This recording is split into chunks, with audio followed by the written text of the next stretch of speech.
consequences of your actions. Public shame.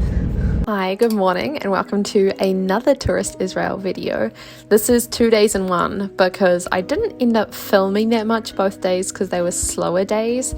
We started off this day once again at 4:30 in the morning because we had to get to Nazareth, and we went there about, I want to say like 7:30, 8 a.m. or something, and we just had a look around the Church of the, I want to say Nativity, but it wasn't Church of the Nativity.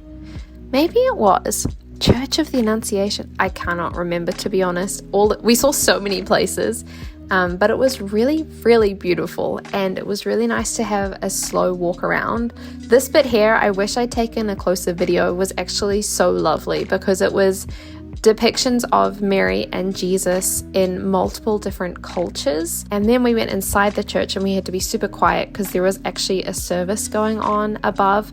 But we walked down past this little section here, which is believed to be the place where Mary met the angel Gabriel. And it was super, I don't know, like awe-inspiring being there and hearing the music on in the background from the church service or the mass.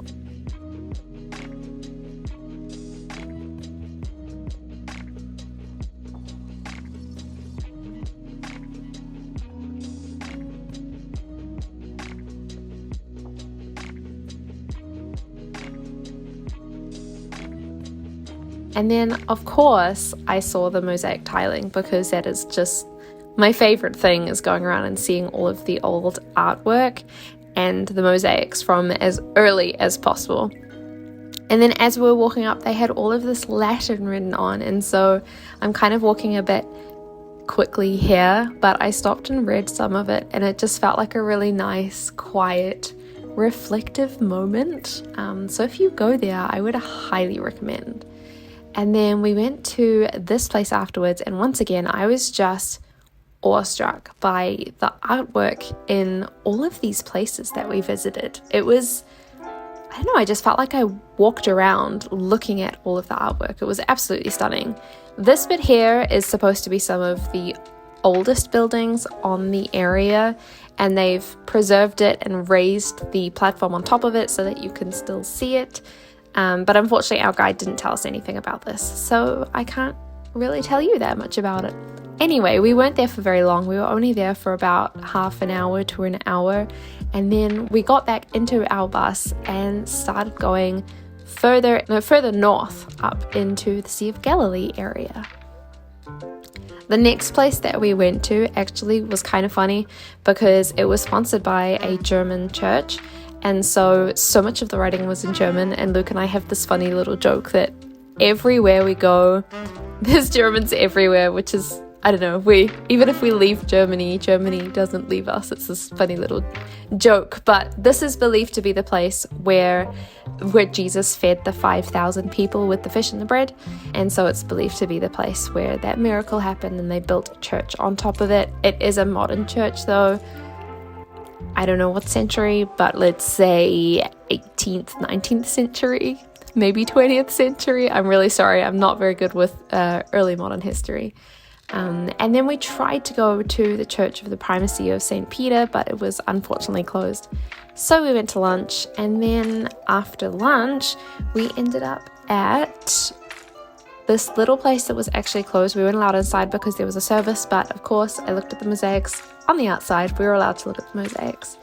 And then we got back on the bus. As you can tell, this day was very messy. We kind of got on and off and on and off to lots of little different places, and I don't really remember much of it, unfortunately, but it was really nice taking like a bit more time on the bus because it was really hot and we had the AC. From there, we actually went straight to the River Jordan, and it was really nice actually being at the River Jordan. We went 2 times to the River Jordan. This was the first time, and they'd really done up the place with beautiful flora and fauna.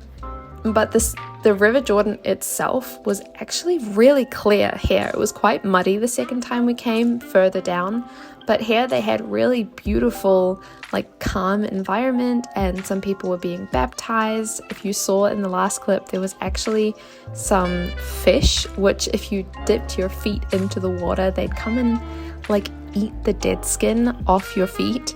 This is something that I did when I was in Malaysia, and you had to pay to do it. So going here and having the experience while other people were being baptized, and yeah, it was a really calming, fun experience.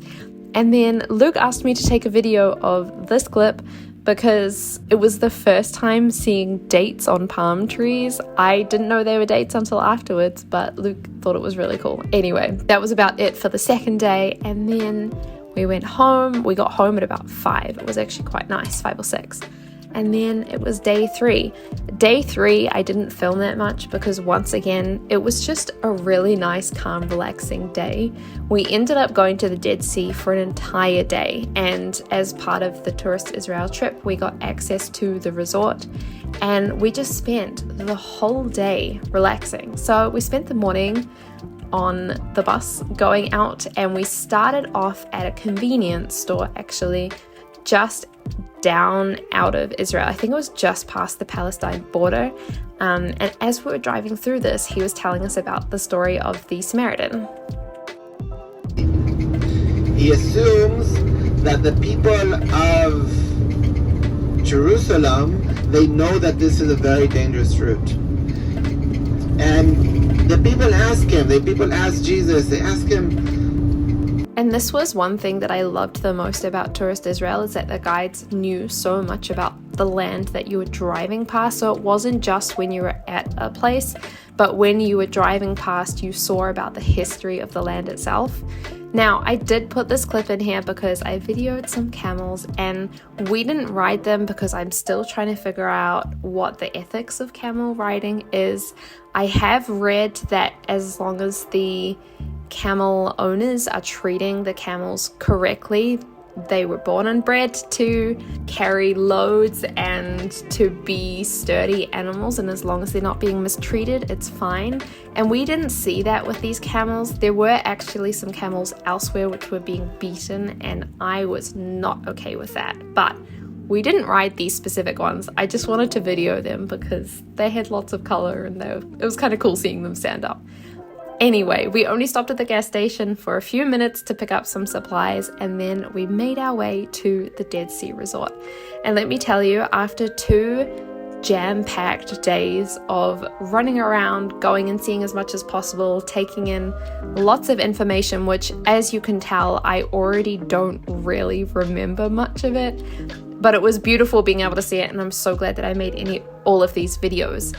Anyway, all of that is to say that having this day right in the middle at the Dead Sea was probably the best thing for us, because we were able to just relax and swim, and it was just the most relaxed, chill day after a conference and a crazy tour. Say hello. The rest of the tour group ended up going up to En-Gedi and Masada and only coming down to the Dead Sea for about half an hour at the end of the day. And I'm so glad that we were actually able to be there for a full day. They had this bar and restaurant which is supposed to be like the Guinness World Record for the lowest bar below sea level or something like that. There's Guinness World Records all around Israel. It's quite hilarious. But just look at this view. It was boiling hot. I have to say it was like 37, 38 degrees or something ridiculous. But that water, it was just so nice.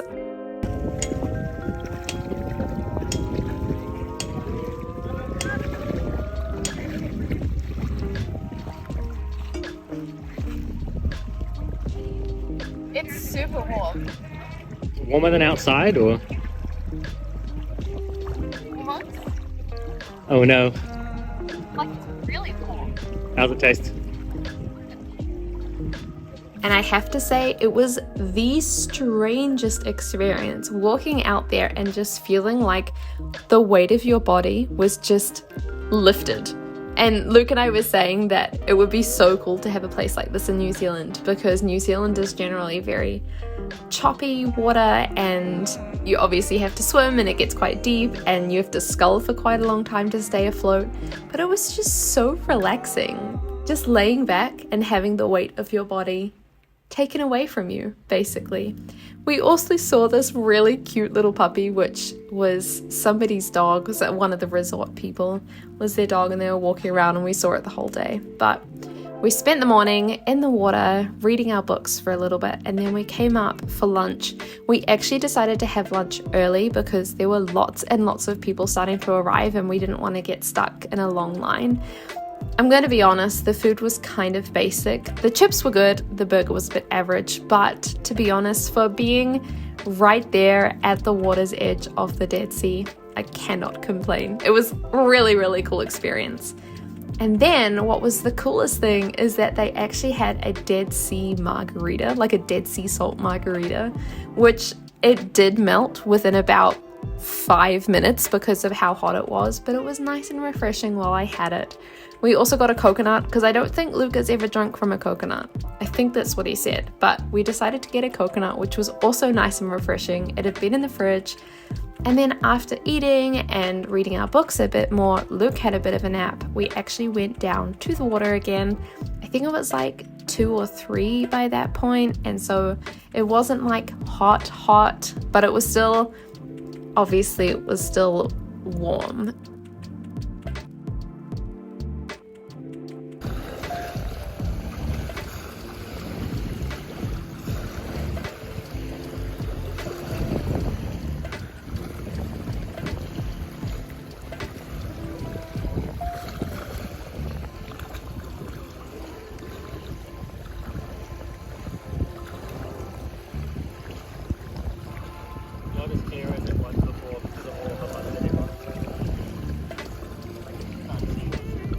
Yeah.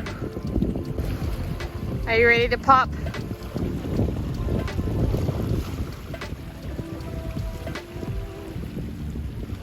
Squat down.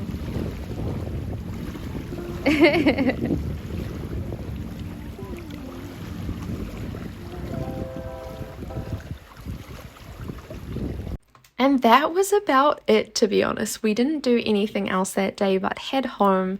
So thank you so much for watching. I hope that you enjoyed this, and I think I might combine the last 2 days into one vlog again. So definitely subscribe and stick around so you can see that final Jerusalem vlog, and I will see you with another video very soon. Bye!